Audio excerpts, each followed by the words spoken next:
Eka, Hi. you're some woman. Thank you. Oh God, I'm gonna cry already. I said to the guys here I was gonna cry. I'm so sorry.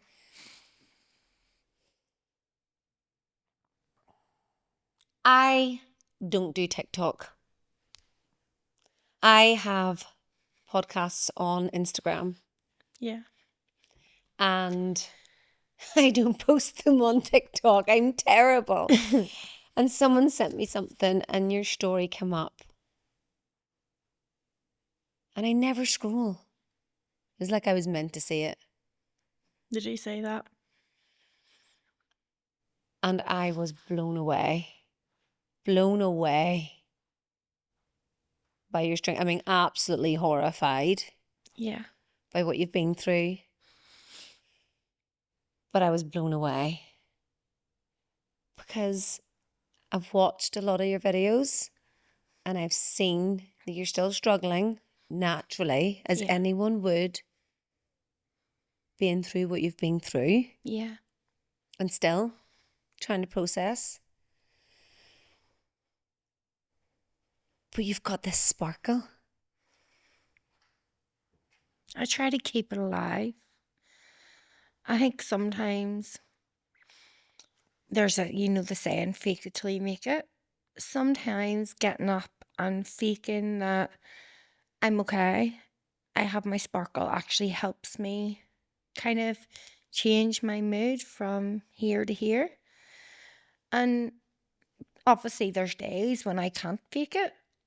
And we were talking earlier, and it's like I sometimes think of it as like a third person to try and process it. But yeah, I try and keep and remind myself the sparkle that I had before it happened. And I think that's what keeps me very much going with it. I'll never be the person I was beforehand, but I'm hoping eventually I'll get a sparkle brighter than I've ever had. But yeah, processing, and I'm very much no in between at the moment. I'm either here or I'm borderline completely flat with it, to be perfectly honest. To be expected. You have a big story to tell here today. Yeah.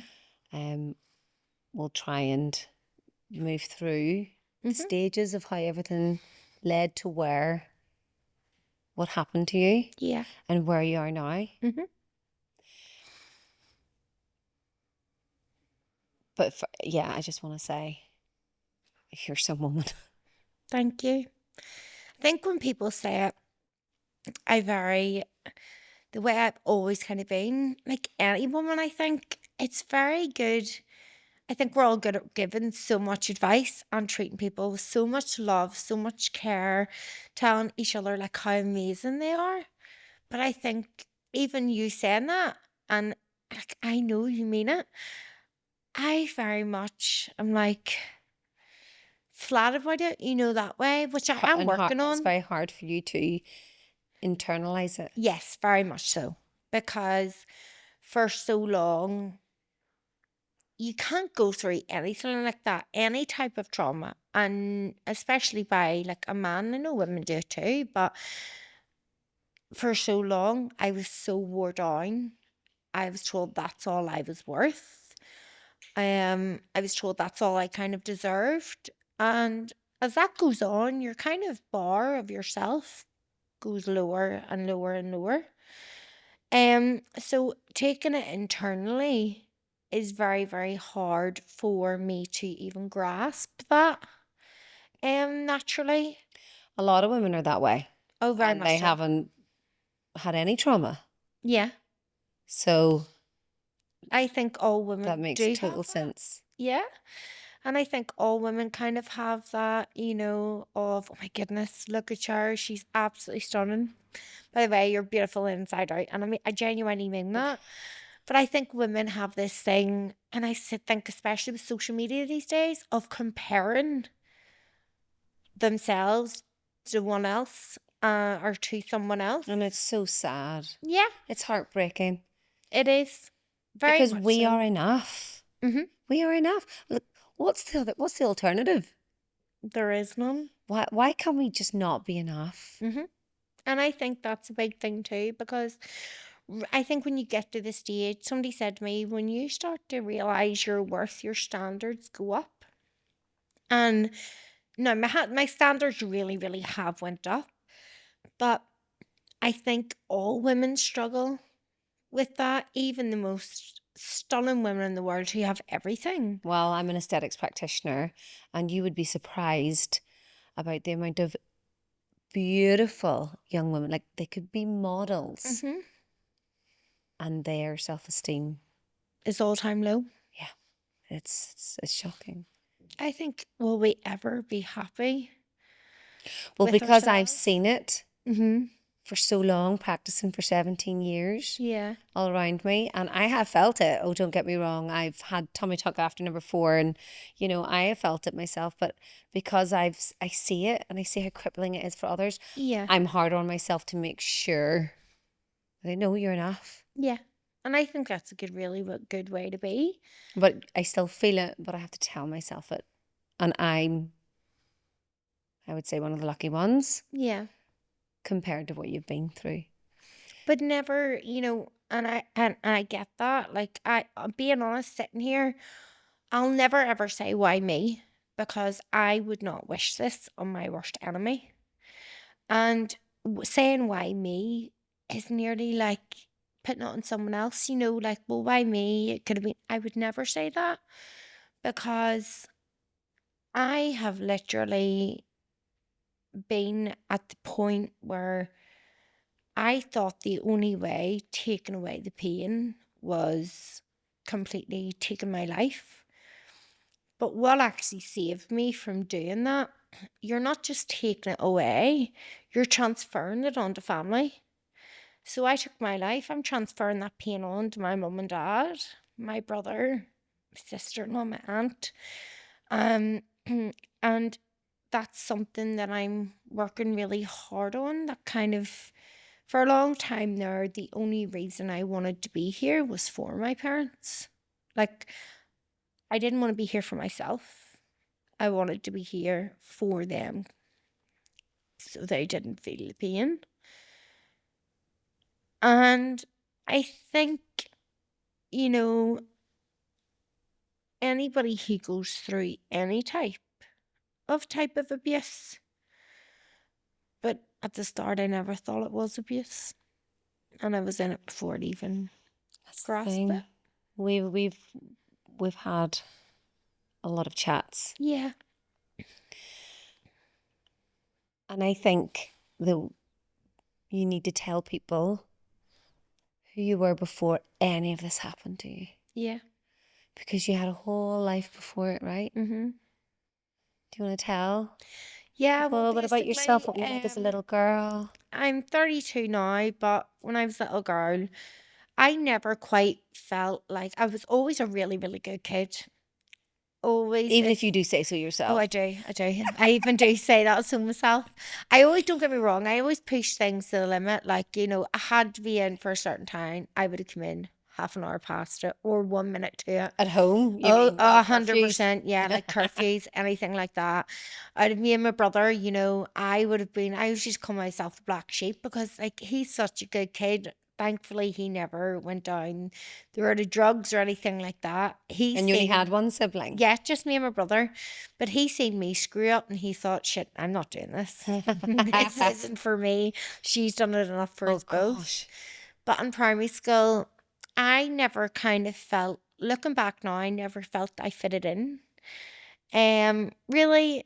And I always was like quite kind of in the one friend group, but I've never had that one, friend that's been like a ride or die. Like, it was me and her or me and him.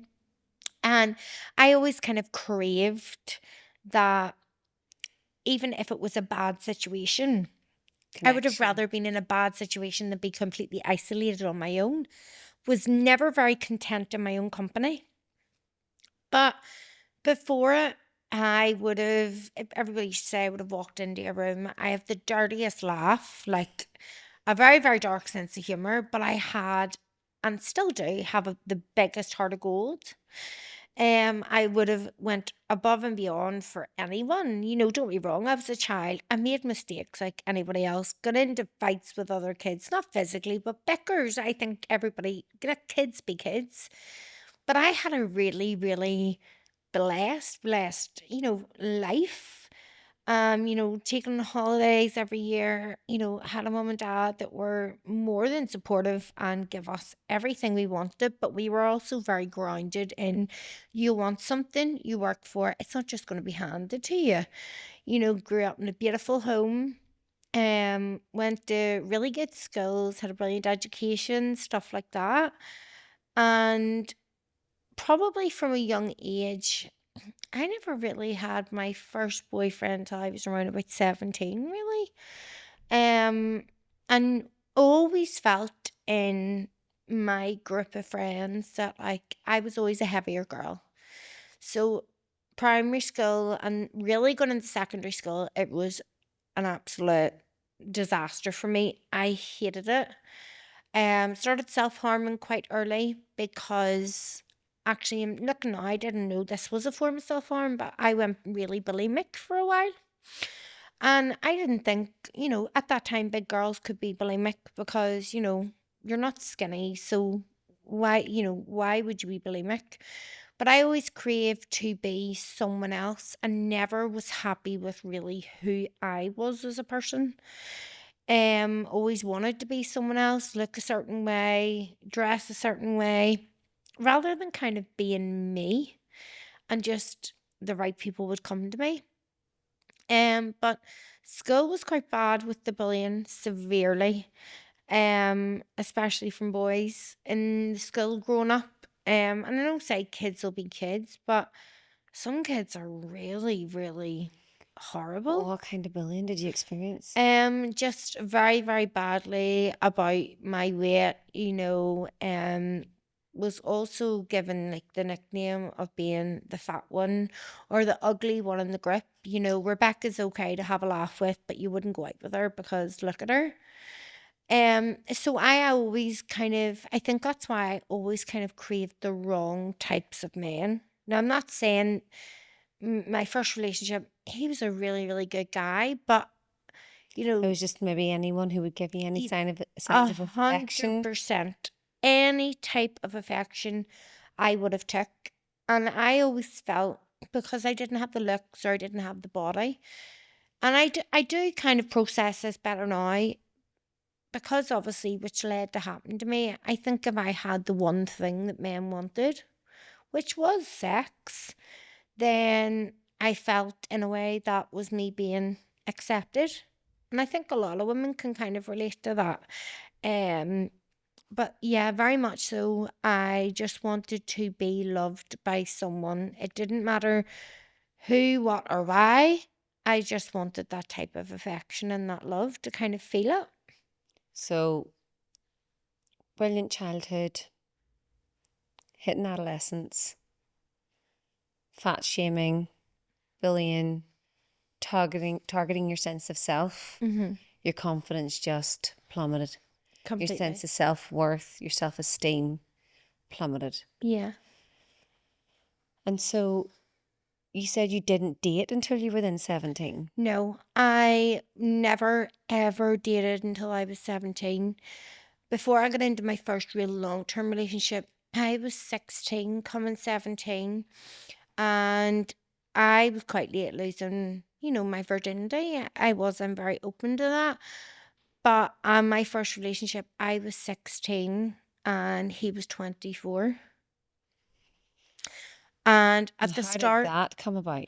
do you know how I actually found out his age? I was down in a bar and he was out in the bar and he told me originally he was 21.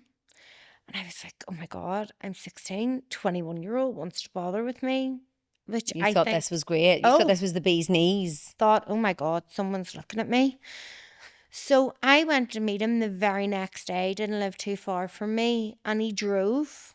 And I will never forget this. He dropped me off and one of my mum and dad's friends' brothers was there doing something to the house. And he said to me, "Is that such and such out there?" And I went, "Yeah, why?" He says, "Well, what the F are you doing with him?" And I said, "Oh, I'm seeing him." I said, "He's only 21," which obviously my mum and dad gasped at, naturally. And he went, "No, he's not. He's 25 next week." And I went, "What?"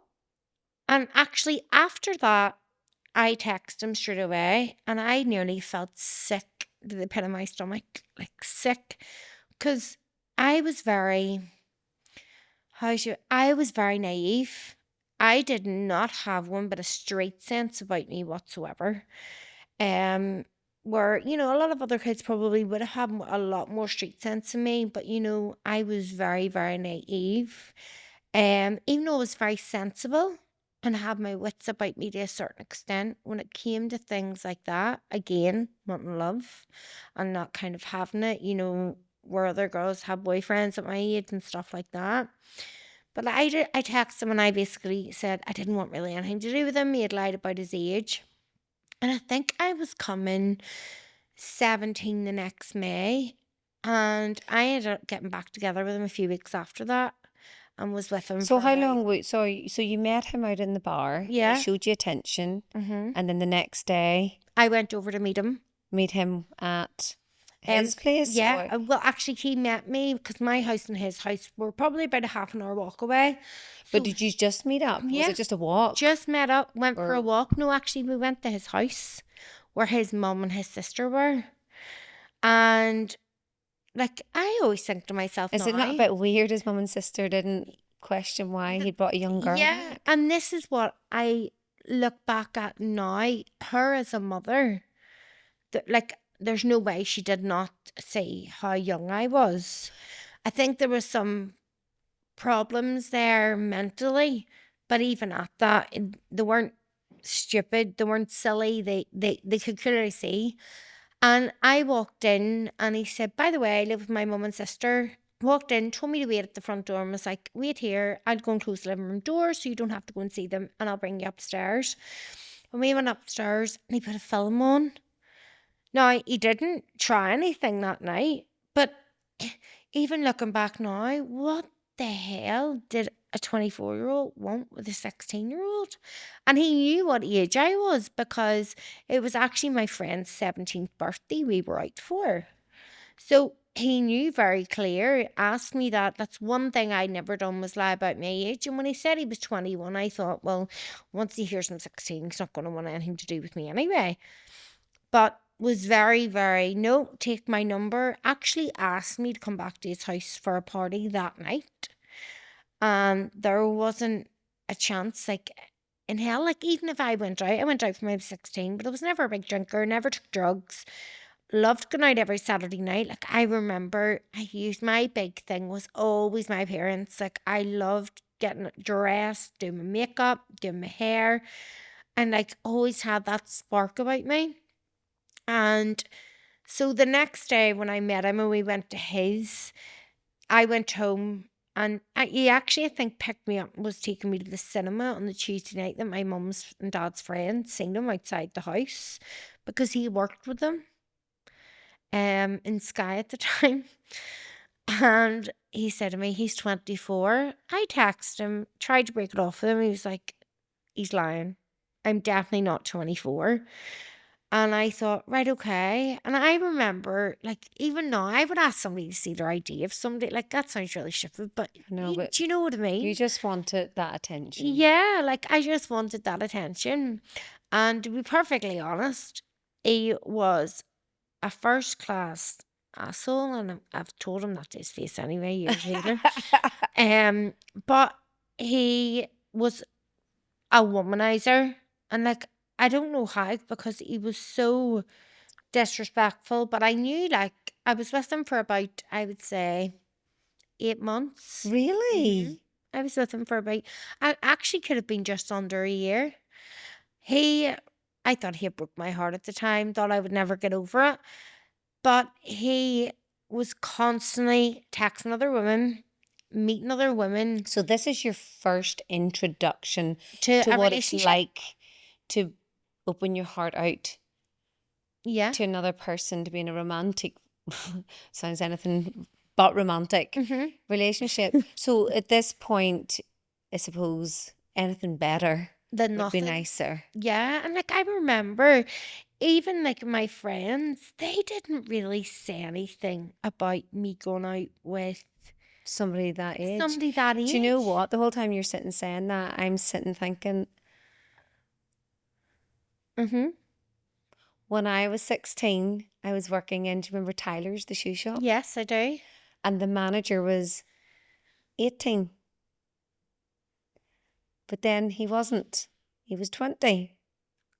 Right. And we were dating a couple of months, and his 21st birthday was coming up. Only it wasn't. It was his 22nd. So he didn't just lie the first time, he lied the No. second time And I would have again. gone to his, when he lived with his mum and his Mm-hmm. sister. That's crazy. And like, why are they not questioning why these young men are bringing home girls? We're I not young know. They're women. not women, they're girls, they're under the age of consent. And like I would have said I was probably very mature for my age. I worked from I was 12 in hairdressers, Friday, Saturday, and then I worked in a Chinese really for like 10 years. I absolutely loved it. And I say, dad and mum and dad kept us very grounded. A third went to me, third to the house, third to savings.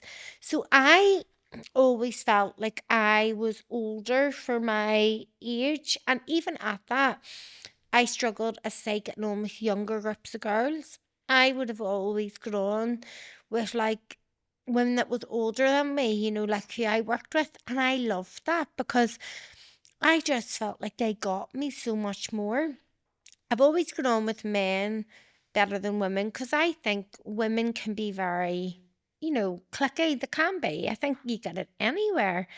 And obviously that's standard. But like, I always, like, I remember him saying to me, you're so mature for your age. He said, does it really matter if I'm 24? Now, he had continuously lied to me to the point my mum and dad, like, I tried to hide it from my mum and dad that I was still with him. They weren't stupid.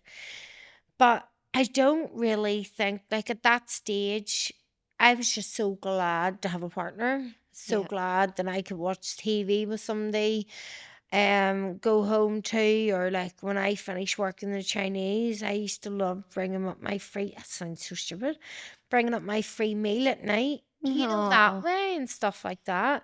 So that was that my big heart. first, There's that big yeah. heart you were talking about. I know. So you finished what? So you finished? Yeah, so we finished in the October.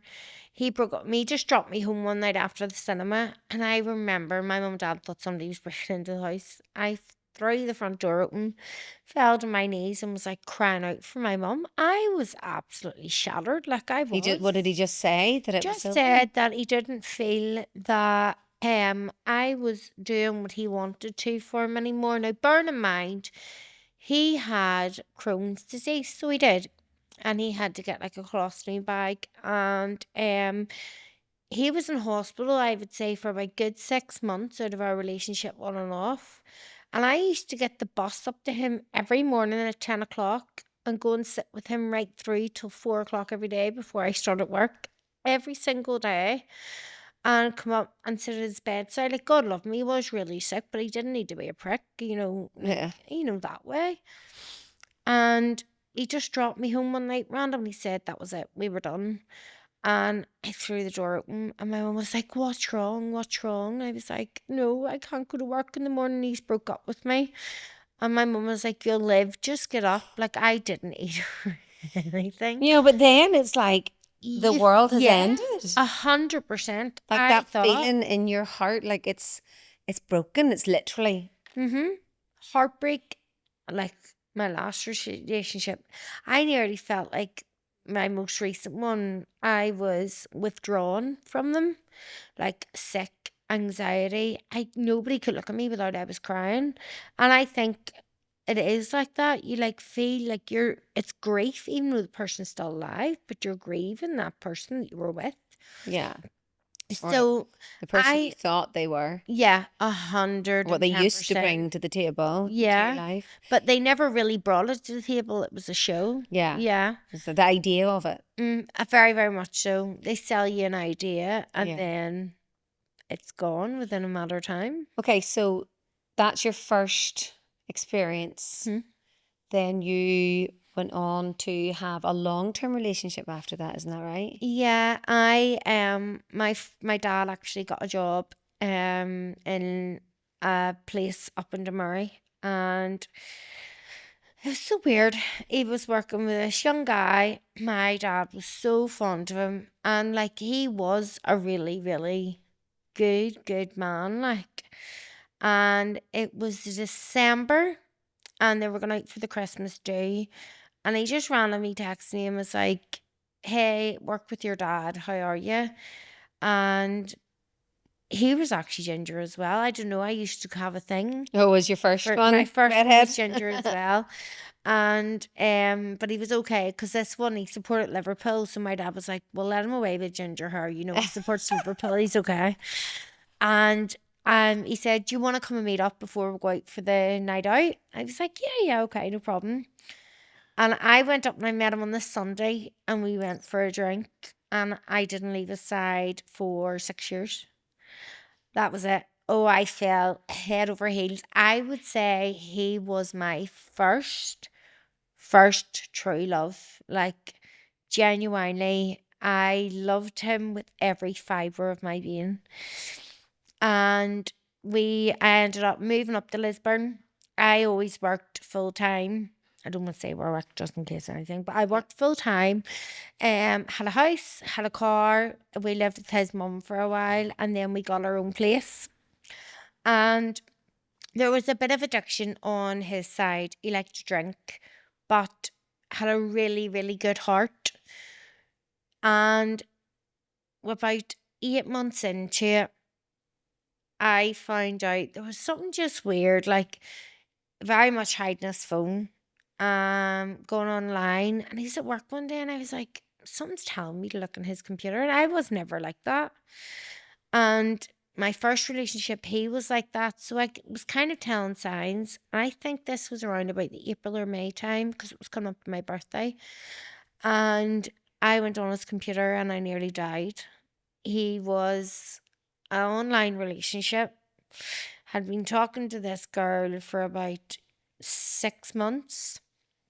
Um, Sending his pictures of our dog, our life, talking about when I left and went home on a Sunday to go home for work on a Monday morning.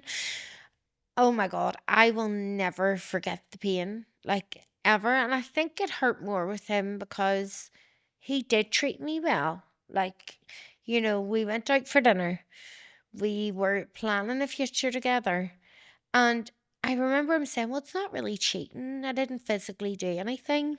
He said that. But I think to myself, emotionally, he gave her more. Yes, he could have went out and slept with somebody, and one or two isn't the best out of anything. But emotionally, he had to take the time to talk to her online. And that was probably a big form of how I thought of myself as well then. I never felt that I was enough for a man. And there's clarification of it again because here's a man that I dropped, left Bangor, moved to Lisburn for, really was committed to him like 110%. I didn't stay with him for 6 years for nothing. I genuinely thought I was going to spend the rest of my life with this guy. So what happened then So after that? I confronted him. I promised it would stop, but it never really stopped. He stopped talking to her, but there was always someone after that. And really looking back now, that shows how much I valued myself that I didn't actually leave. So, as I say, it was a good relationship to an extent. I think there was a lot of hurt in both, sides where I really pulled away mentally, probably about a year before I left. But You were quite we sick at that time too, weren't you? very, very sick. My health took a turn. I was getting so bad stomach pains to the point that I couldn't physically work. And I actually ended up having to leave my full time employment in a year. So, and I had never not worked. Like, that was completely alien to me.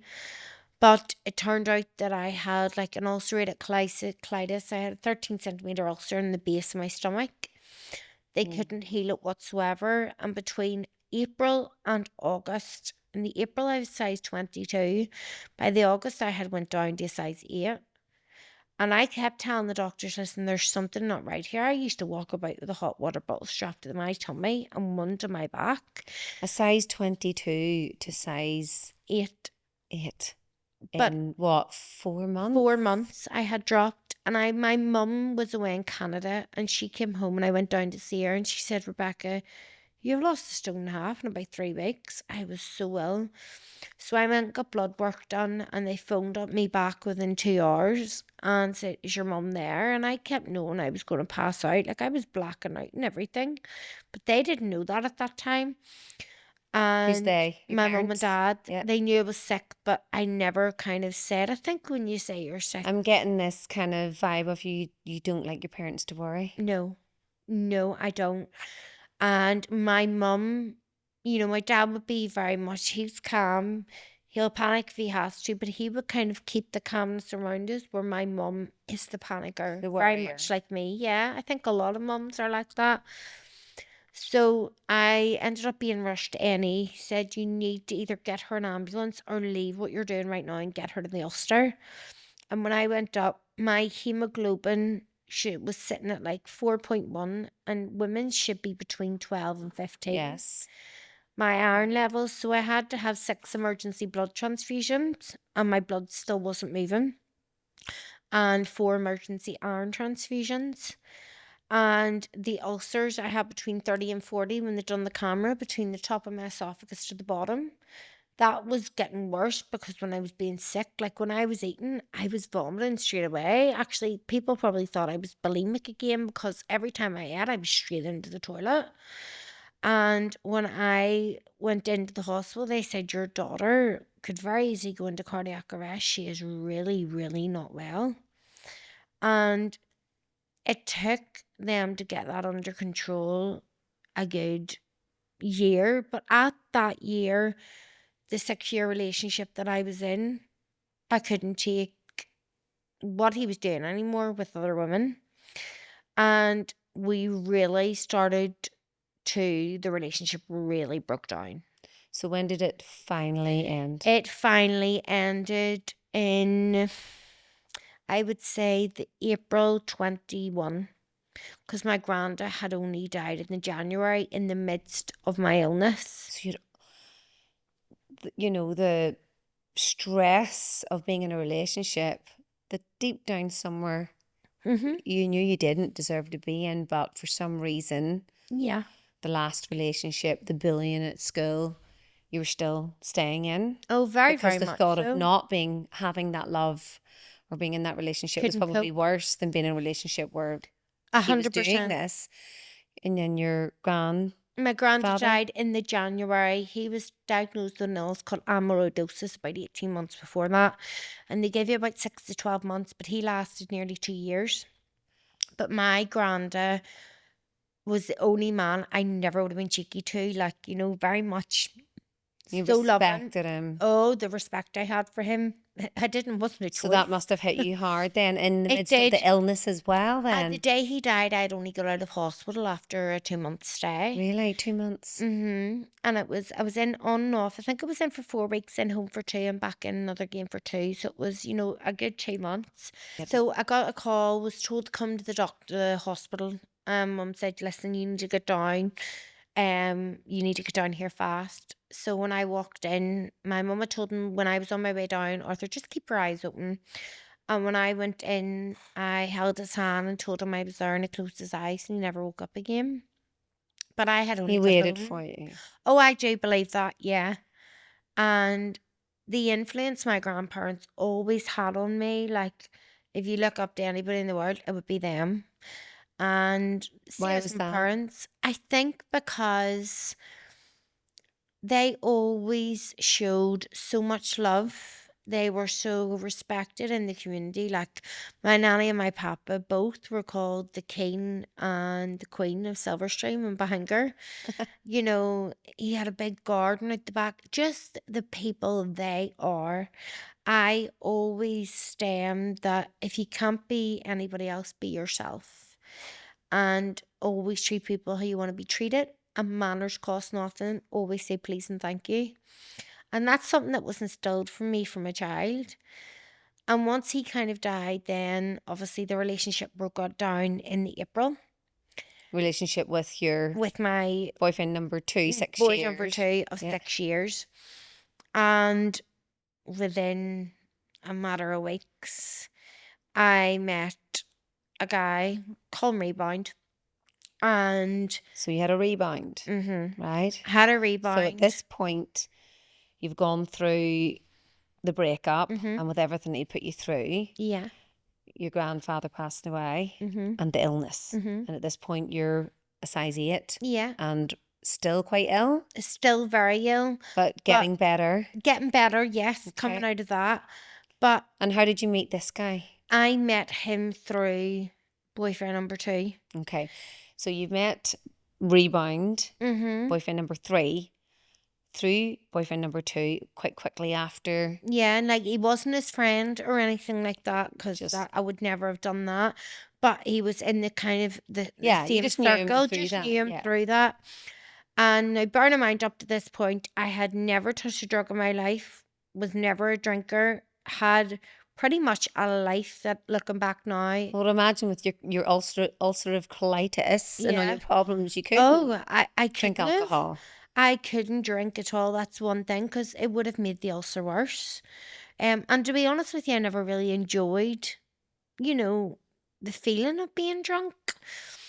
So I went on to Rebound. So this would have been in the April, I broke up with my first, with my second partner, probably round about the start of April. and then you met Rebound, boyfriend number 3. So I would say actually probably just after my birthday, so round about the start of May. Right, okay. So quite quickly afterwards, Very which, quickly. given what you've said, it's nice to have that Mm-hmm. attention. And he paid me now. Now I know it was control, coercive control a lot, but he paid me more probably attention than with the previous relationship.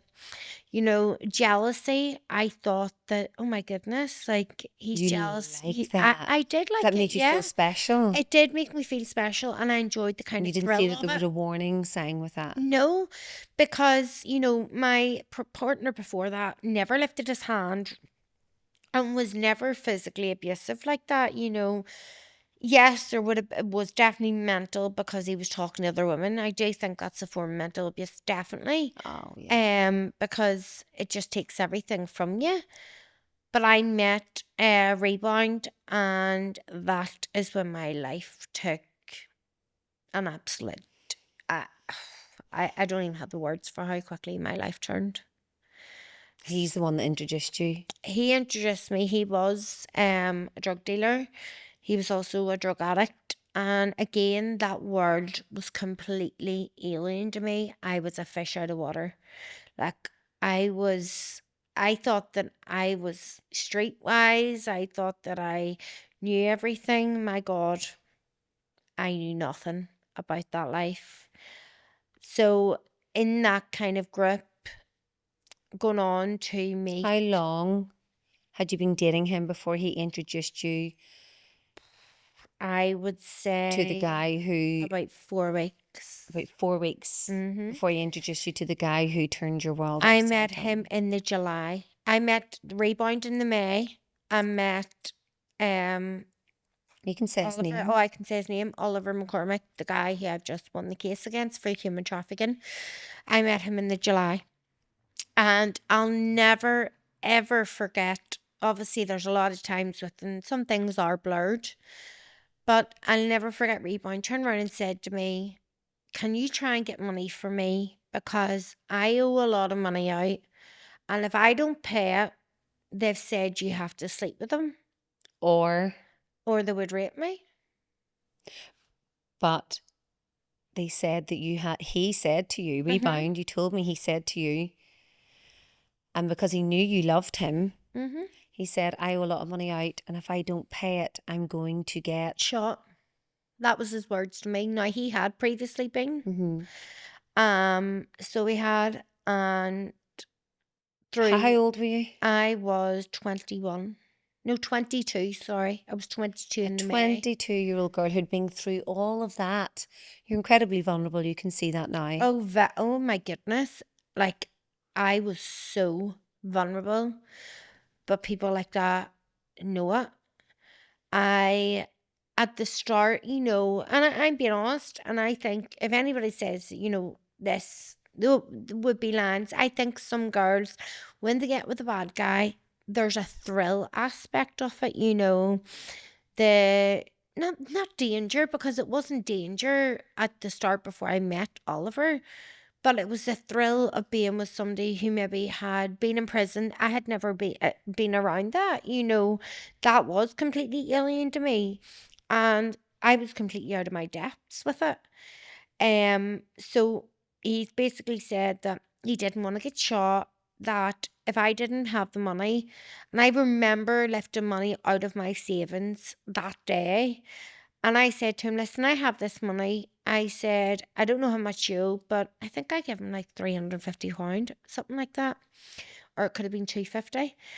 And he said, well, that's not enough. And I So said, well, instead of being listen, grateful to oh you, yeah, even. And I said, well, can you not tell them you have this amount? But back mm, then I didn't know that's not the way it worked, that way. I said, can you not tell them you have this amount?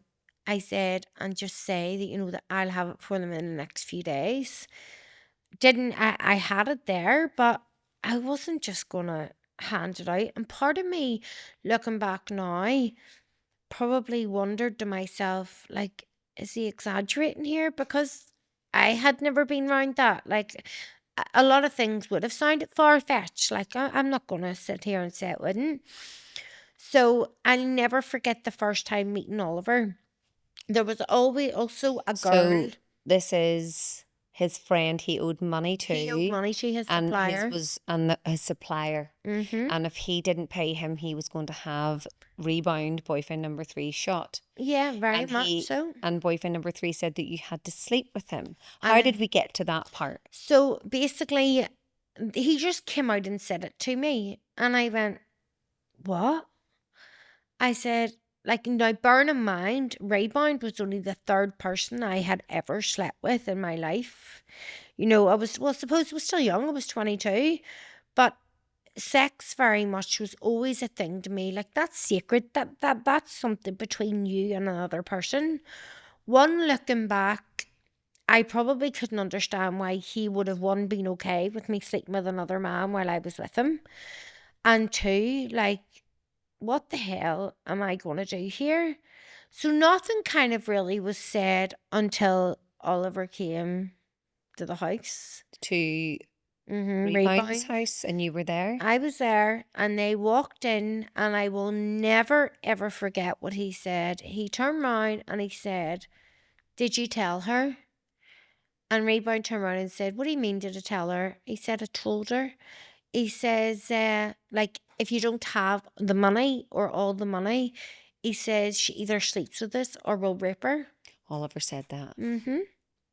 That's the first thing he You're a said. 22-year-old girl. Mhm. How did you feel?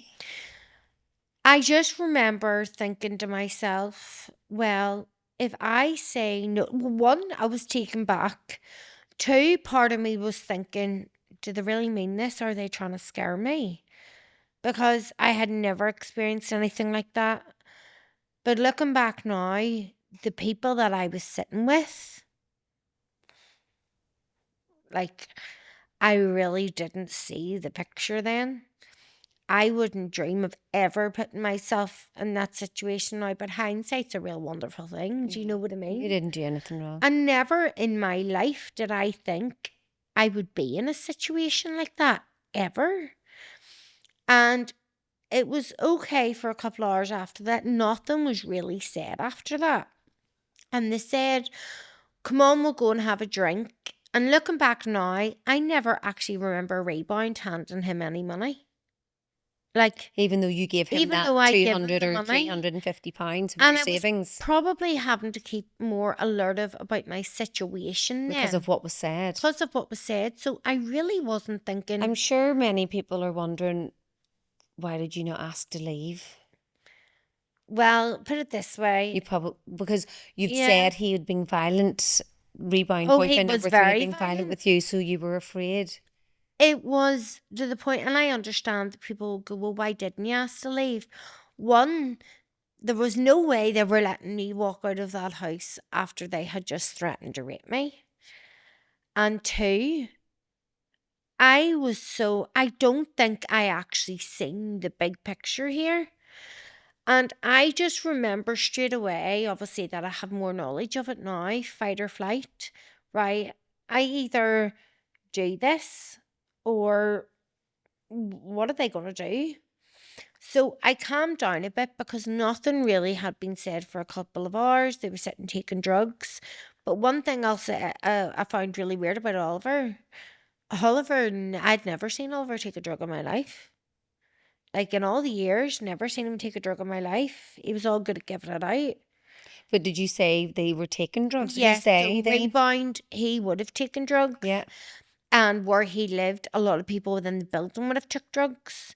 So So that there's other nearly people there became, apart from Oliver and oh yeah, other Rebound. people.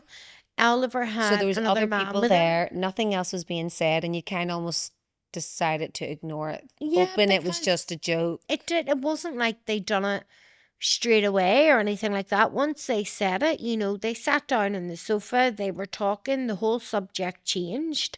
So really, in that moment, and at that time, I was losing my home. My second partner lived in our home because we were waiting for it to basically give it away. Well, give it up.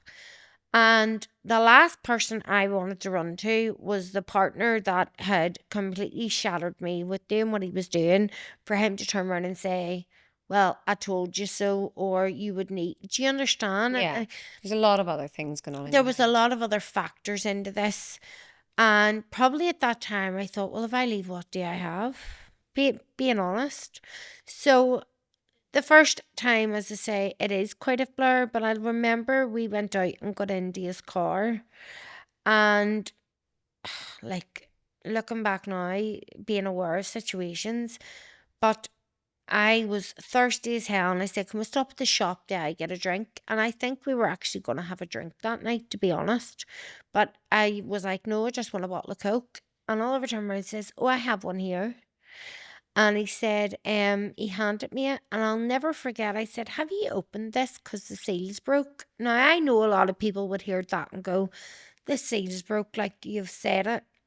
But there wasn't a lot out of it. It didn't look like it wasn't Coke. Like And somebody else had been drinking yeah, from it. no, So why was the seal it broke? wasn't like that. And he said, no, no. And that's the last thing I remember of that night. I literally have no memory of that night. So when I woke up the next morning, I knew straight away something had happened. I was really, really sore. Like I could actually feel my whole pelvis sore. And I thought, well, one, where am I? And I probably didn't notice my surroundings straight away when I woke up because I felt the pain. And I woke up, and where Oliver took us for the next 7 years is where I woke up. And at that time, when I woke up, I just remember waking up and my body, I physically couldn't move, like we were talking about earlier. I knew that what I wanted to talk, like, if you ever wake up in a sleep and you feel like paralysis, like you're physically paralyzed. So I knew one, something had obviously been given to me because one, I didn't remember sleeping the night before. Two, I hadn't had a drink of alcohol the night before. And the last thing I drank was a bottle of Coke. Like that's the last thing I remembered. And it took a while even for the night before to become very, very clear to me of what happened. But and obviously the police know this happened to not just me, but the other girls, a lot of other girls too. And within weeks of that first thing happening, I was a fully functional heroin addict. That's what he was doing. He basically, in a way, we don't know exactly how at the start, but you can either pin heroin, which is a lot of people inject it, or you can smoke it. Thankfully, I'm probably still standing today because I never went down the injection route ever. I was a smoker. That actually was the first I knew that it could come in liquid form. Yeah. Now, heroin doesn't much come in liquid form, but liquid morphine does, which is like a So that's what fentanyl. it was Oh, then. very So much so. liquid morphine. Mm-hmm. You can put that. Fentanyl is a very, very big thing. It's more in America, but it is over here too. So basically, I know for a fact that night there was something in my drink. 100%. A Coke is not going to make you completely go out cold like that. So where did you wake up? So he had a barn in Dunmurray, just outside Laganeel. So you just woke up Woke and you up in you the barn, completely powerless. I could not move. Could not move. And I remember his face so distinct, like he was so there. distinctively he was there. And like this is where I get triggers now because I could describe the smell of that barn to you. The smell of him, the look on his face, even through the court, he had the same face. He had this smug, dirty gratification, like face of gratification, of power, and like I know sometimes I come across quite cold talking about it, but that's where I've had to be with myself. We And talked about that. It's when I, like dissociation. it It's what is, survivors have to do mm-hmm, to try and get through extremely traumatic times. very, very much. So you have to nearly talk about it like it's another Like it person. happened to someone else. Yeah, 100%. And at the start, I thought that was me being in denial, but now that I'm in counselling and stuff, I know it's not denial. That's how a lot of people who go through that deal with it. But after I woke up and I seen him, I remember nothing after that of that day. I just went out cold again. And I remember my eyes being so heavy to the point of nearly fighting to keep them open. And from then, like I always had a very close relationship with my parents. Very close. But after that, I was nearly estranged from them for about 7 years. Did Always. they not pester you or They did, hound you but maybe? a lot of the times we didn't have a phone. And if we did have a phone, there wouldn't have been credit on it because people, when they hear working girls or they hear girls, in this situation, we never got money. I never would have gotten money to myself. So you became a working girl. That's how he gets the Yeah, girls then. he gets a girls, and And that was actually you. That was you just right from that moment. right from that He moment, gave you drugs and he made you an addict. 110%. I had never touched drugs. I had never even smoked grass, and obviously grass is nothing compared to what I took. But I went from literally being teetotal through choice, was never in that situation. And I think this is something that I find it's so hard to struggle with because he really did. Like, He just I, stole your life. yeah, he did. And I really feel at the moment, I'm 32, but I feel I'm doing my 20s now, setting up home, going on holidays, because I never had that from the age 21, 22. And really looking from the age of 16, I've had shitty relationship after shitty relationship. And really, he took so much away from me. He took my life for many years. He took my respect, took my dignity, but he never ever took the heart that I had. I could very easily sit here and be very bitter over it. And I could. And I don't blame a lot of women that are because, of course, you would be. So I turned in basically to a working girl. He arranged the appointments. So a few weeks after that, you ended up in hospital, didn't Oh you? yes, this is all on medical records too. A few weeks after that, I ended up, there was two attacks. But this night I was raped so badly and the sex was so violent that I didn't stop bleeding overnight. And I remember knowing myself there was something wrong. Well, he freaked out that bad. He drove me to the Royal Hospital, and Rebound and him were there. And Oliver stood outside the hospital room, but Rebound was in the room with me. And the woman said, "Listen, do you want to step outside? Because we'll have to do an examination here." And I just remember when they put the scope up, she looked at me and she said, "This isn't consensual." And I said, "No, no, no, it was." And she said, "Your tore 7 centimeters." 7 centimeters. And the tear was 6 or 7 centimeters, but I was tore so bad inside. I was hemorrhaging, like the bleeding wouldn't stop. And they had to pack me out and like do, like I think it was like wee stitches with inside. And it actually got that bad that now at this time, my mum and dad had said it was a bit strange for them. My mum went through years of only checking to see if I was alive by looking if I was active on Facebook. And that breaks my heart. Not at this point, though. Well, it would have been at the start of this point because as soon Because as you'd I gone, I as soon as had you gone, met him in the as soon May, as I met him, that was and this me. is what, probably around the August, isn't it? Round about the August, September time, yeah. So in that hospital, they actually made me once they sorted me out, packed me out. The bleeding hadn't stopped, but they got it under control. Give me an antibiotic and put me on like this steroid to try and heal, get the process of healing started. And they made me sign myself out and march me out of the hospital because he caught the woman trying to give me a domestic violence card.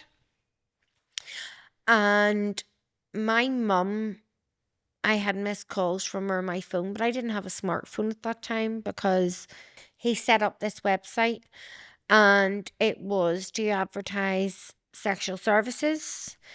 And he used to call it escorts, which is a working girl. But there's a big difference between, listen, I'm all for women empowering women. If you want to do that type of life, do that. But there's a difference between being made to do it and choosing to do it. And choosing to do it is something I never did. I never, that choice was taken out of my hands. So he basically arranged the appointments for you. He drove you to the appointments. He would have got his friends. And like this man assaulted me day in, day out to me and several girls. And if it wasn't him, it was his friends. There was 4 in the group altogether. So Ken Harvey's one. He's actually out of prison. Brian Orr, he's one. He's out of prison. Um, there is another guy's name that I can't actually mention because he's gone through a court process. And then there's Oliver McCormick, who was sentenced in April, but his resentencing was last Tuesday. We got extra time. So there was 4 main men within the circle of Belfast. And they You all just used to. don't think you You just don't don't. think that's going on. You don't. And this is the thing. If somebody had said to me 11 years ago, that would have been my life for 7 years. Like, not that I would have laughed and been like in a bad way, but I would have went, listen, there's not a chance because 1, I think it's a very taboo subject. 2, you never think it's going to happen to you. No. And 3, there is not awareness about it in Northern Ireland. I think Northern Ireland, the rates of violence against women is getting worse and worse Oh, it's and worse. horrific.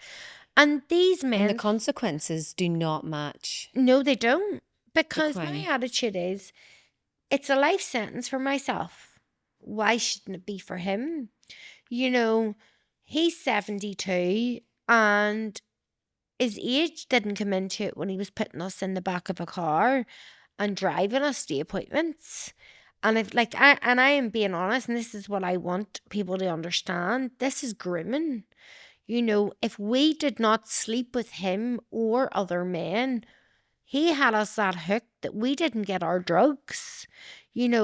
People think, you take drugs to get really, really high. And when I think of heroin, I think of if you take it that you just can't speak or move or do No. anything. Now, don't be wrong. I'm sure, If you take if you enough. take enough, of course, if you take But for enough of you, anything. But for me, it was to function. If I didn't have heroin, I didn't get up and washed, I didn't get dressed. And really, being clean for me is a really big thing. But being honest, and I think a lot of other addicts will be able to resemble this, your appearance goes. You don't look after yourself. You know, when I actually look back and think of the way some days I was dressed, my clothes were always dirty, but I never, not, my clothes were always clean, but I never took the time to look after myself. And he only ever, unless you had, even if you had your own money, say we got our benefits because I wasn't working at the time, that money was straight to him. really. Oh, 110%. Because one, he would have let you buy a bit extra off him because you had the money there. But say you owed him money because he had to give you a bag of heroin one day when you weren't well enough to sleep with a client. So he would have give you a bag of heroin to get your sickness away, to go and sleep with a man, but only give you enough to where you relied on him. He had us over a barrel. He had me over a barrel. And this is what I'll say, a heroin, I So know you it's talk known. about all of this, and because we've had the conversation, I'm already aware of Yeah, this. But it's just, it's horrific. I honestly, I'm getting to the anger stage now of it, where for so long, I'm getting angry at the fact that this man was doing this for years. From the 1990s, this man has been doing this. And And he only got 7 years until you in appealed April, it, and then he got 9. But even then, I know like that, but that's for the human trafficking charge.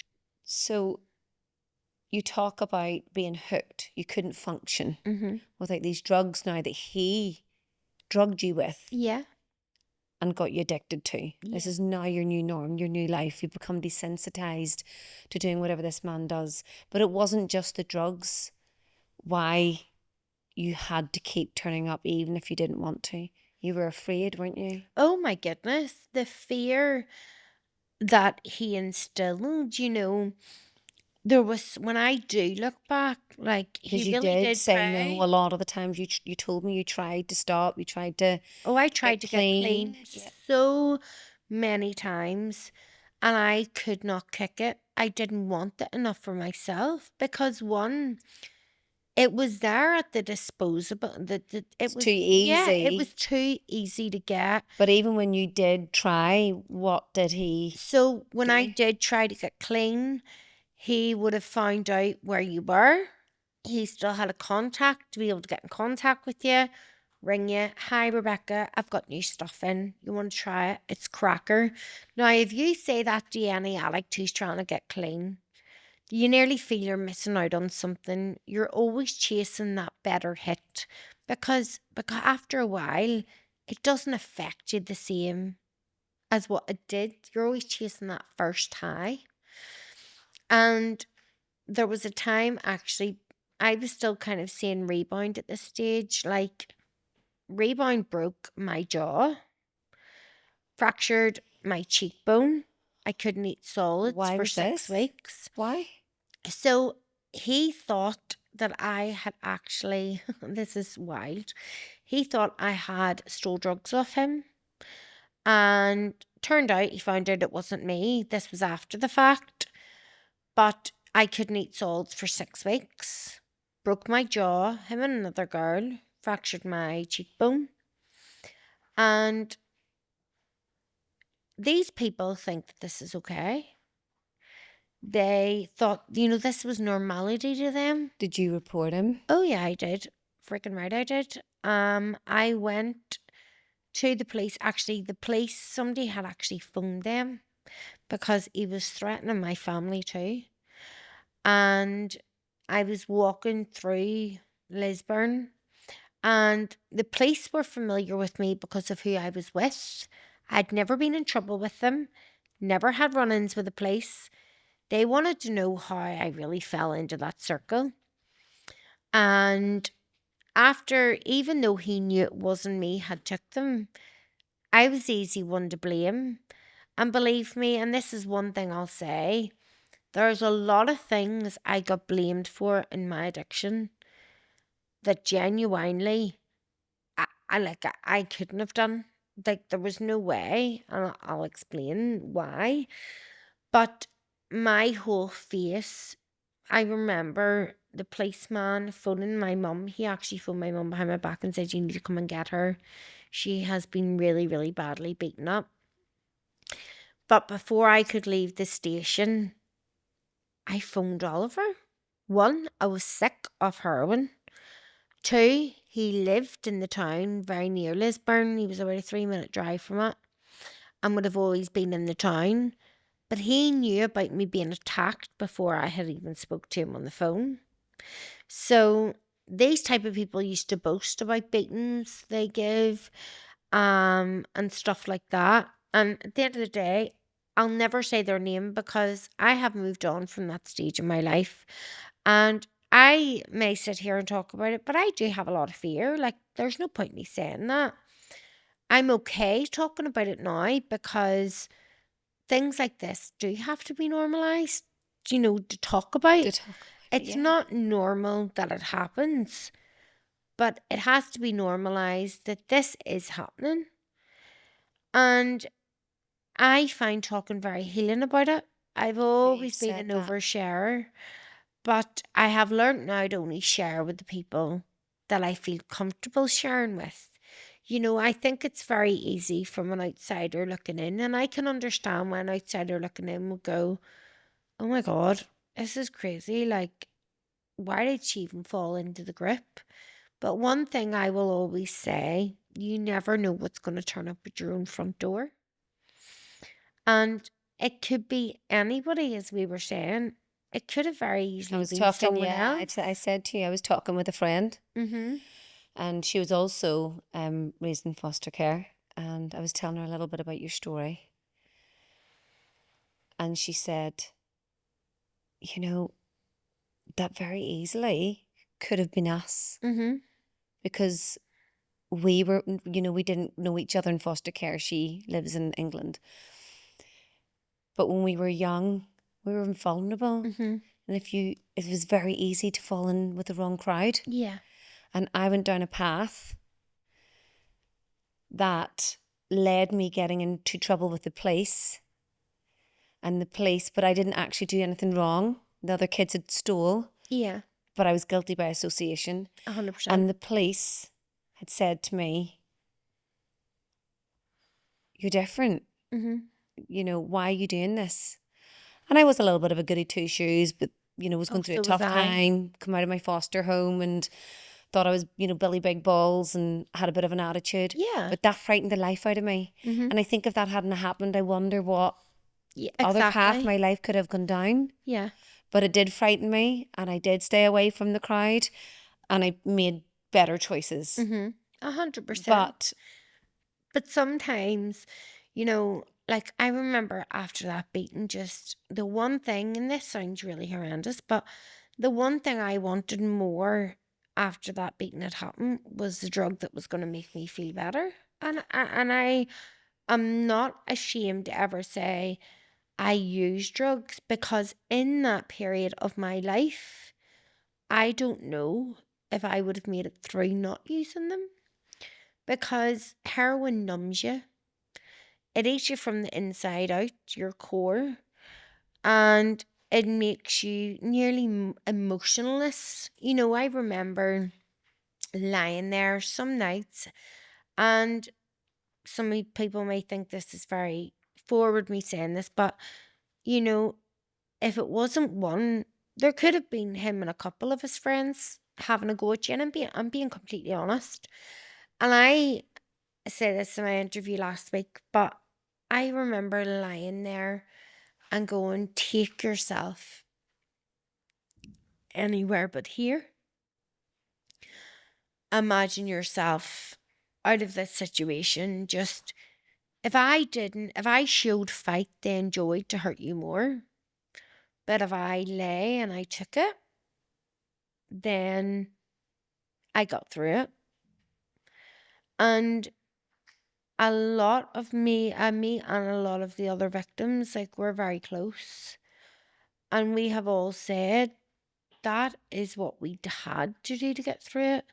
A lot of the girls, yes, may have had some of the girls maybe grew up in slightly different homes to me, or would have been familiar to running about, in the streets of Belfast. I wasn't. And I came from Bangor. I was a blow in and it was new to me. But 99% of the victims in me did not know heroin before we met Oliver. Maybe some of us had addiction, but not to the extent of being heroin addicts. Like, the control, like, at that time, I knew there was other girls, but never in my life, I hadn't even heard the word trafficking.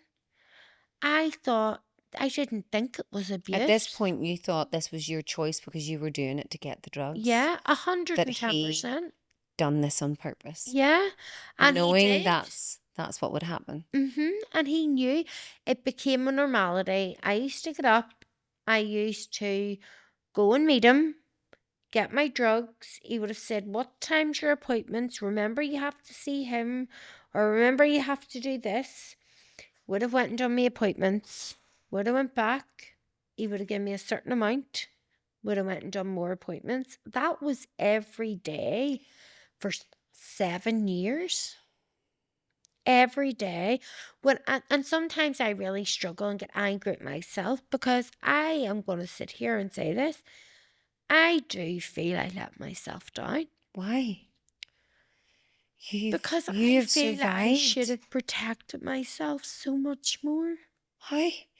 And I don't know how I would have, because I know there's nothing else I could have done. But I think that's just the motions that you go through.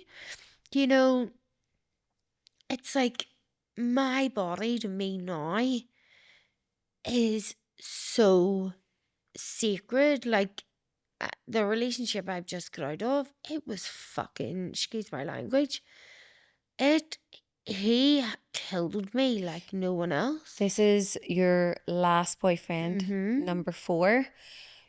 When did you meet him? Were you I would have a been working together. girl? Yeah, I was a working girl. I would have been with him 6 years this December. So he was with you quite a long time that you were doing. Did he not try to help you, save you? He had an addiction, I suppose and that makes sense, I suppose, with hmm you yeah, but being addicted at the time. what I'll never give him the excuse for is he knew the pain I was going through. There was days that I came home so friggin' sore, had marks on my pants from being assaulted so bad, and the first thing he would have asked me for was a bag of heroin. If I didn't have his drug, So at this point, you were doing it for both of oh, us. oh my God, he done absolutely nothing to get and cover his addiction. I can truthfully say his mentality, his mental abuse destroyed everything I had. He ruined me to the point of 3 months ago, I was looking for a complete way out. Like, I mean, I couldn't do it. I left in March, but I had planned the leaving for a year. But I didn't have the financial position to do it at the start. He actually went to prison over assaulting me too. We Connie. were in a hotel and the staff heard him beating me up in the hotel room because I wouldn't buy him crack. And I had been clean a year and a half. So when the police came out and arrested him, they held him on charges of coercive control, common assault, domestic violence, and controlling behaviour. At that time, I was still very vulnerable. I didn't make a statement, and he got out 3 months later. I gave him another chance. But within 2 weeks of him getting out, I knew that I couldn't do it. He followed me 88 miles back down from Enniskillen. He used to sit outside my house and make sure I was getting in my mum and dad's car. Broke into my brand new flat a few months ago. Got very, very intimidating, violent. His mind games, well, I do this because you've put on weight. Why did I attract you when you sleep with other men? And like, I know this is ironic to say, I was so loyal to him, so faithful. I understand that I was still in the trafficking ring when I met him, but he was aware of this. I very much I've always went for people I've tried to save rather than save myself. But I have BPD, which is borderline personality disorder, and that is a trait of that. You know, People hear borderline personality disorder and think, oh, you're a nasty person, you're psychotic, you're this, that. It's not. I'm not saying not everybody's like that. But for me, that's where the fear of abandonment comes from. The fear of no one loving me, being left on my own. Um, and I have always had suffered with mental health. My mental health is probably the worst than it's ever been because I don't have the drugs to mask it. So you're probably you're more likely Mm-hmm. to have an addiction. Oh, Although this 85%. was fed to you, Oh, yeah. you were drugged. It's probably why it made it harder then, maybe, for Well, you to 85% of come off it. people with mental health conditions of like bipolar, psychosis, and BPD are 85% more chance likely to go on and have addictions later in life. And when did you get diagnosed with I it? got diagnosed not August there, the August before. What actually led up to that diagnosis was when my last ex-partner, I'm single now, thank God I'm just finding me. I love love, like I do. Just make sure the next one's a good one. Standards are up here. They Good. do not benefit me in any way. Cords cutting them away. And I'm proud of myself for saying that now. Aha, I love seeing the wee smile on your Yeah. face as you're saying that. I believe it. It's like, I want to be taken out for dinner. I want to be told, be ready, I'll pick you up. I'm not saying I want somebody to completely look after me with money, even though that would be a dream. But life doesn't work like that, that way. But I have hope. But You just want a basically, best friend. I always yeah. say, I've had failed relationships and now I have the best person because he's my best friend. My best friend. Yeah. And that's what you deserve. And that's what I want. Like someone to come in and be like, do you want to watch Netflix and How was Netflix and your chill? day, darling? Yeah. Tell me about your How was day. the gym? Like, want someone I can go and work out with. I want someone who, like, my mum and dad know I'm safe with. God love them with my mum and dad because my mum and dad have freaking checklists now. They're like, Think you should this. just let them Yeah. see if Oh, well, if you don't yeah. pass the test. Listen, my Mom, mum, dad says no. we call my mum, she's going to kill me for saying this, but this is so funny. We call my mum the wee fat fairy out of Cinderella, right? But we call her Mayweather because she's like me. She's a bit of a curvier lady, so shall we say, but she is a bull in a china shop. Biggest heart of gold. But like, this guy stopped me. We were in my dad's work last week getting something to eat, and he was like, is that you I smell? And I was like, what? And he said, you smell absolutely gorgeous. He said, by the way, you've really stunning eyes. Have a lovely day. And my mum was like, I could feel her like glaring over my shoulder. And I thought he thought I was like freaking 18, 19 being guarded by her ma. But yeah, when what led up to me as I go back to my BPD, what actually led me up to being diagnosed with that When my ex-partner went into jail for the attack in the hotel, I was renting a place. It was completely, the driveway was just mine. And I thought, can't do this. I was really coming to where it had only come out the year before by the police, because I never reported what Oliver done to me. My friend, So actually, so you've gone to where you are hmm clean.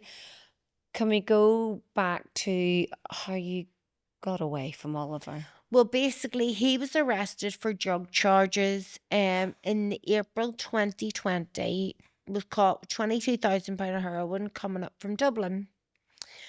And he made bail down there. So he did, because he had to pay 15,000 to get out, made bail. And we thought we were all getting away. But it continued on for a year, and until it came to April 21. And sorry, April 22. And in April 22, I heard he'd been arrested because one of the girls had finally went to the police and reported him for human trafficking her. And it was all over the news and I heard it, but I had never came forward. So I was homeless at the time. I lived in a tent in 6 months in Belfast. And we were housed, me and my newest ex-partner, in a wee B&B on the Ummer Road. And we heard this knock at the door. Now, previous to this knock at the door, my mum phoned me and said, Rebecca, listen, love, have you done something? Because the police are here looking for you. They're really concerned about your safety. Need to speak to you. I thought, oh, Jesus, I haven't done anything this time. Like, I know I haven't done anything. So there was a knock at the door within half an hour, and they'd been to my nanny's too. And it was 4 police officers. And they said, Rebecca, can we come in, please? And I said, but I haven't done anything. I said, Rebecca, we know you haven't. But darling, we need to speak to you. It was 2 men and 2 women, which I appreciated. Now, one thing I will say about this modern slavery team, and there is a modern slavery team now in Belfast for all them creeps, paedophiles, whatever you want to call them out there, they actually deal specifically. And there's a lot of people being looked into that had to do with the ring. But they said, we need to ask you something. And I said, yeah. And he said, we know you're Rebecca. He says, do you know Oliver McCormick? And I remember the sick feeling going straight to the bottom of my stomach. And I said, can I ask you why? And he said, we know he's been trafficking and abusing you for the last 7 years. And at the start, I was very taken back. But why did somebody say my name? But they saved me who done that. And some of these girls, what we need to remember is they're not alive anymore. Well, basically, they died not long after dropping a supply. And like one of the girls, Who are these? Some of his working girls? some of his victims, yeah, who were involved in our case aren't here anymore. Um, Because because they yeah, spoke out. Do you because think? they spoke out and because of the supply that he gave them, which led to severe medical problems. And like any girl, like that still bewilders me. Like I'm standing here, I am find it very hard to find my purpose at the moment, but I do feel I want try and take the speaking wherever it takes me. So one of the girls had reported. Mm-hmm. The police have then contacted you Um. and have said, we know. Yeah. So I remember sitting in the room, and they actually had asked my ex-partner to leave, and I said, "Listen, it's okay. You can sit in front of him. He already knew, like." And I'll never forget having to go down and do the AB interview, which is like an interview in a room to make you very comfortable. I think my interview was set over like 3 weeks, multiple days each week. Now, an AB interview is draining, it's triggering, it's daunting, it's everything in one. and I had to go down and identify myself, basically.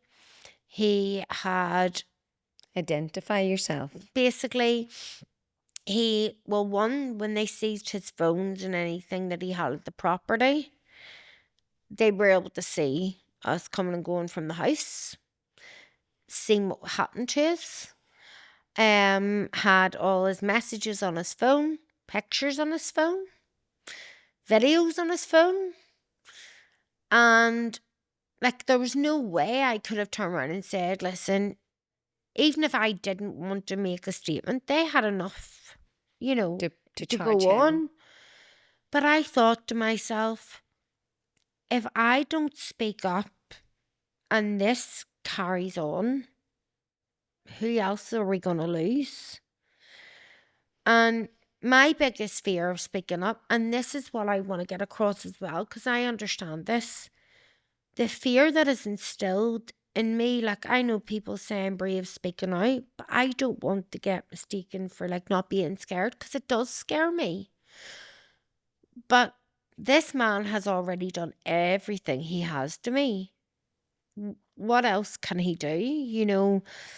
I drove my car off my back country lane trying to kill myself. Like, they didn't know how I walked out with being alive, but I did.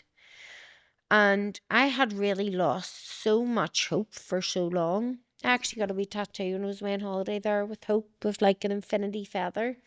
Because I think if you don't have hope, what do Let you me have? see it. So there. Oh. And a feather. And this was after Mhm. you had Yeah, the tried to. breakdown. Yeah, I only got a few weeks ago because the peacock feather stands for being silenced. Oh. And then eventually, when the feathers go out, it stands for speaking out. And do I have so much fear now? Yes, I do, to a certain extent. But compared to the girl I was, it's nothing. Do I get scared? Of course I do. And I think it would be very, very much of a lie if I turned around and said I wasn't. But I have put everything into me staying clean. How did you Like, get clean? I'll tell you how I got clean. I was sent to Hyde Bank Wood, which is women's prison, for a shoplifting offence for 3 months. And I went in there, and there's nothing like lying in a cell in withdrawals, completely, I mean, in DTs, in everything. And you can't leave that cell, like, at all. There's no getting out of that situation. And I thought to myself, right, put in a request for the doctor. I was coming to the end of my addiction. I was 5'3". 5'3". Oh, I was awful. I was in size 11 to 12 on the top of your girls' clothes and 12 to 13 years on the bottom. My first couple of weeks in Hyde Bank, I was in and out of the Royal because I was that malnourished, that ill. And I will honestly say this sitting here, I would never encourage anybody to go to prison. And it's not somewhere you want to be. But I held on to the life I had before. And my parents never lost sight that I was a daughter, a sister, an aunt, a granddaughter. When I was in prison, I lost my best friend, my nanny. And when Oliver first got arrested, my nanny told me to speak my truth. And she got diagnosed with terminal cancer in the last 4 weeks of my sentence. I done more education. I got degrees. I threw myself into anything that kept me busy.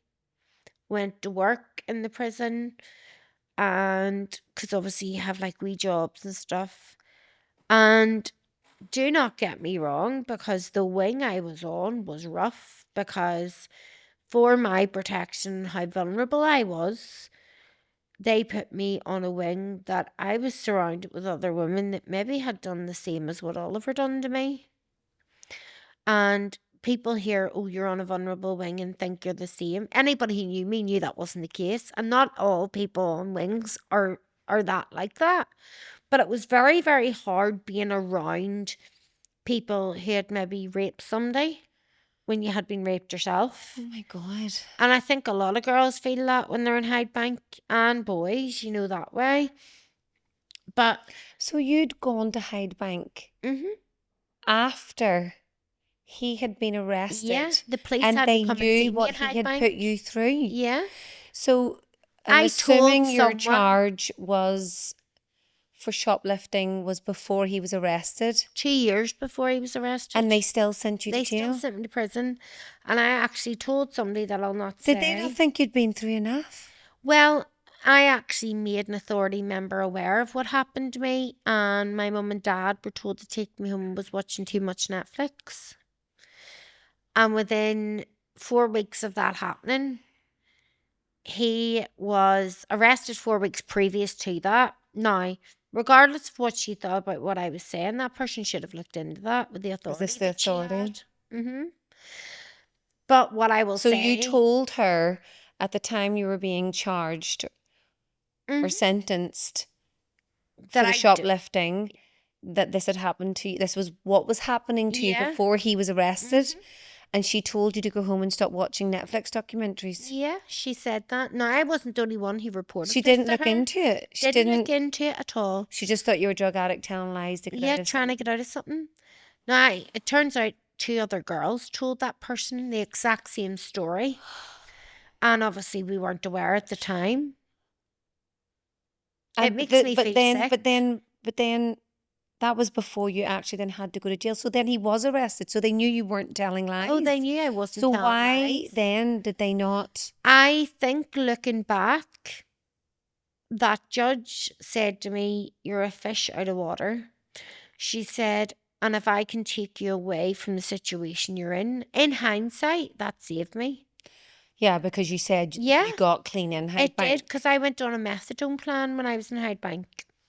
And I came out of So jail. maybe she felt like, I do think, I do, and but putting you in with other women, other, because you're all together. You're like, there's different houses, but you're mixed. but It's very you mixed. could have felt very unsafe Oh, I and didn't, triggered. And how was and that? I didn't feel safe because a lot of the girls at the time did not like me. Like, didn't like me because I spoke up about what happened to me.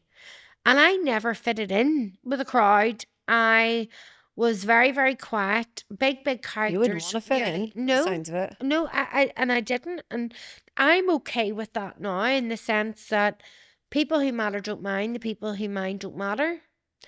And I know it sounds sometimes rude saying that, but it really is. Like, I am not going to go through everything that I have been through to sit and worry if somebody doesn't like me now. If you don't like me, I think I'll live with it.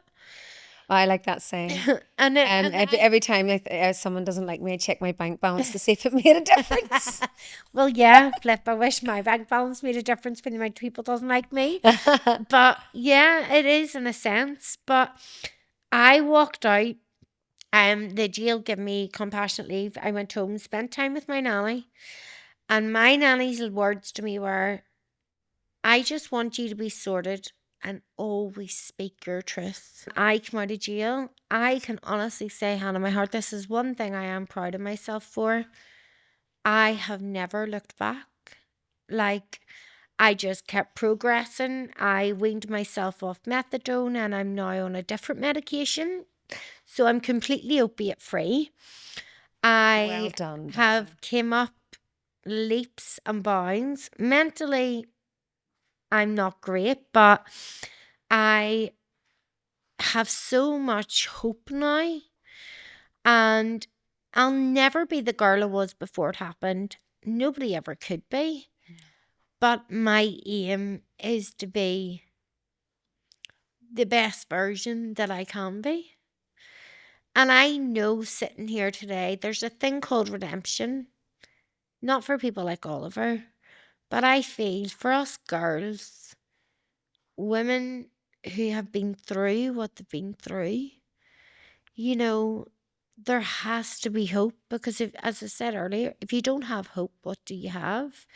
I had to hope that I stayed clean, hope that I got a better life and made a better life, but I had to want it.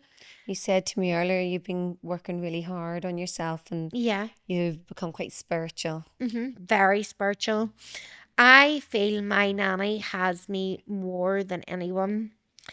And about 3.5, 4 months ago, I made a video on my phone and it took me a while to post it. But I was basically at my wit's end. I just broke up my last relationship and I was low to the point of I was waking up and I was existing every day. And I put out a video basically just explaining my story, asking for help, asking could anybody else help me. And a gym reached out to me, Esther and G, Glisa, and they're called Glow Up Female Fitness in Bangor. And Esther's message, I'll never forget her message. It said, I seen your video and I don't scroll on TikTok, but I just want to ask you, would you like to come to the gym? Because I want to help you love yourself again and start to live. The only day I don't go is a Sunday, and even at that, I feel bad.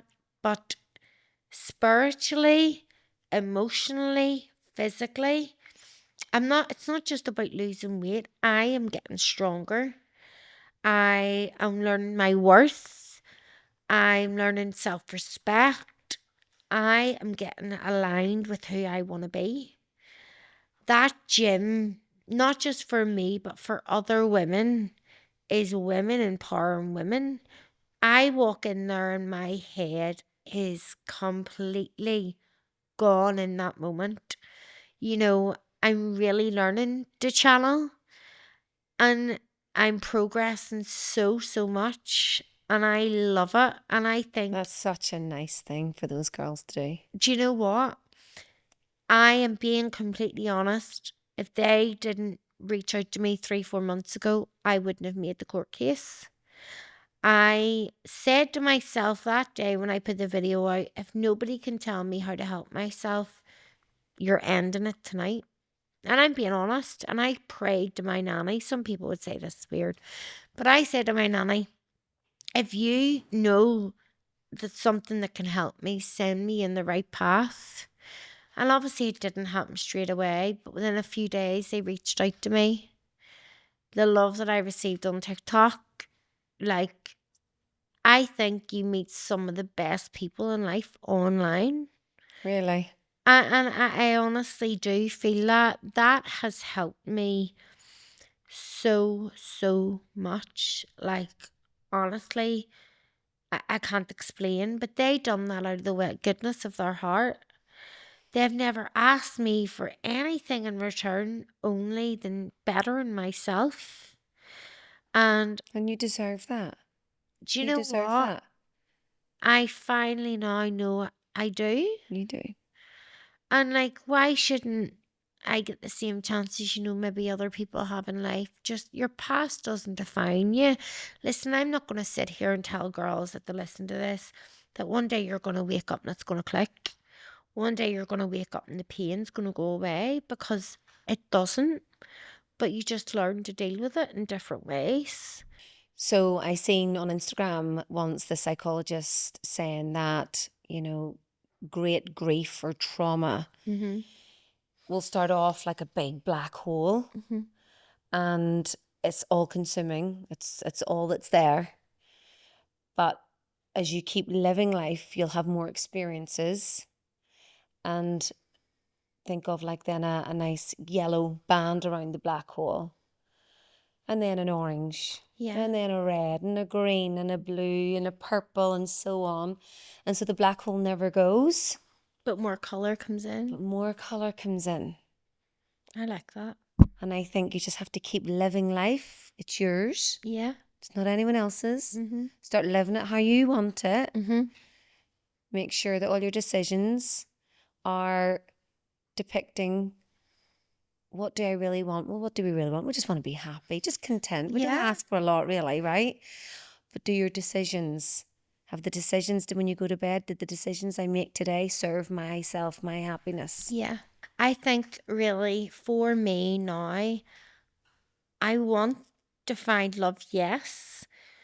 But for me right now, I just want to keep pushing forward, keep progressing. And for the future, my hope is that I want to raise awareness, of course, but I would love to help other women. I I want love to that. try and push my platform as much as I can to make people aware this is very real in Northern Ireland. This is happening on our streets. Your typical businessman, your typical next door neighbour, like Oliver didn't look like a predator to me. Looking at him now, yes, but in hindsight's a wonderful thing. And I just want to get to a place, like you said, like the black hole, it'll never go away. But I want life to become more colourful. I want to live my life, do the things I love, and just find me again and a stronger version. I've told you this before, and I think you're remarkable. I have no doubt in my mind that you're going to do good things, Thank you. and I'm excited for your future. I really, really am. I know. We'll maybe get you back on here again, Would love that. and then we'll update all the viewers and guests of Yeah. all your great work and your great progress. Yeah. Yeah? Definitely. Definitely. And I do want any women to know out there that I know the fear's there, but your body is your body. And don't let anyone tell you otherwise. Rebecca, thank you so much. No, I thank know you you. keep hearing the word that you're so brave, but you really are, and you're an inspiration. Thank you.